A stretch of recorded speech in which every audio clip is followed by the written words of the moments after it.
warahmatullahi wabarakatuh. Perkenalkan, nama saya Miftahul Ayu Sabrina dari program studi akuntansi. Saat ini saya akan menjelaskan pelajaran dari sejarah Pancasila bagi generasi muda. Pancasila tidak hadir begitu saja, melainkan melalui perjalanan sejarah yang panjang. Sejak sidang BPUPKI, Piagam Jakarta hingga pengesahan dalam Undang-Undang 1945, para pendiri bangsa berjuang merumuskan dasar negara yang dapat menyatukan seluruh rakyat Indonesia. Perjalanan ini kemudian berlanjut dalam konteks sejarah bangsa dari masa ke masa.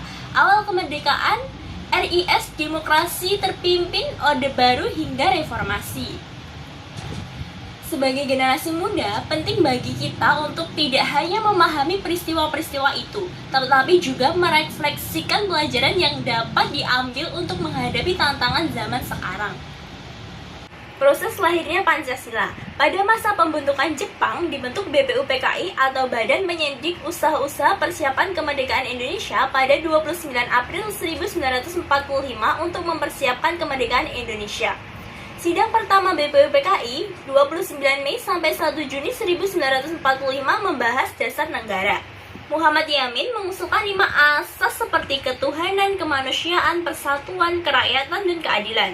Supomo menekankan konsep negara integralistik dengan asas persatuan, kekeluargaan, musyawarah, dan keadilan rakyat. Soekarno memperkenalkan istilah Pancasila yang berisi kebangsaan, perikemanusiaan, demokrasi, kesejahteraan sosial, dan ketuhanan. Ia juga menyebut konsep Trisila dan Ekasila atau gotong royong. Karena belum ada kesepakatan, dibentuk Panitia 9 yang menghasilkan Piagam Jakarta pada 22 Juni 1945.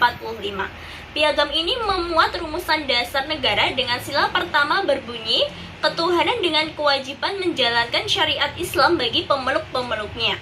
Setelah BPUPKI dibubarkan, Jepang membentuk PPKI atau Panitia Persiapan Kemerdekaan Indonesia pada 9 Agustus 1945. Setelah proklamasi kemerdekaan pada 17 Agustus 1945, PPKI bersidang pada 18 Agustus 1945 dan menetapkan yang pertama, Undang-Undang 1945 sebagai konstitusi. Yang kedua, mengubah sila pertama menjadi ketuhanan yang Maha Esa untuk menjaga persatuan bangsa. Yang ketiga, mengangkat Soekarno sebagai presiden dan Muhammad Hatta sebagai wakil presiden. Dan yang keempat, membentuk KNIP sebagai lembaga legislatif sementara.